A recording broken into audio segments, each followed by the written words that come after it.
This video describes the process of flashing a QUBE software image on a classic ticket dispenser. Before you start, make sure that you have the right image provided by QUBE.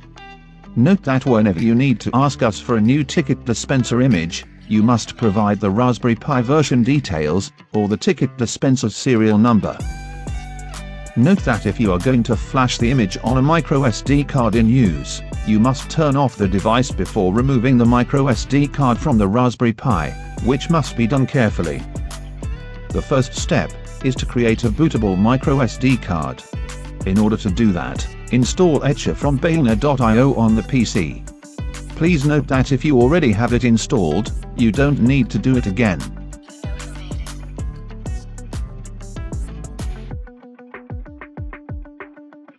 Put the microSD card in the SD adapter and plug it into the Windows PC.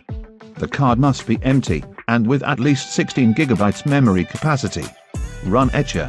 Click on the Flash from File button, search for the QUBE image file and then click on Open. If the image file you have is not in the IMG format, you must unzip it. We recommend the 7-zip software. Click on the Select Target button. Choose your microSD card, and click Select. After that, click on the Flash button and wait for the process to finish. This may take a few minutes, so please be patient. Once the process is completed, you will be able to flash the image on the ticket dispenser. Open the ticket dispenser with the key, and insert the microSD card into the Raspberry Pi slot at the top.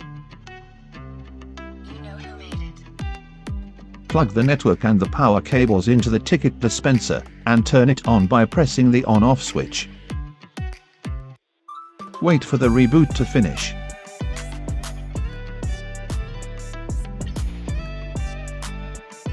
And that's it, the ticket dispenser will be ready to be added to the system. Thank you for watching.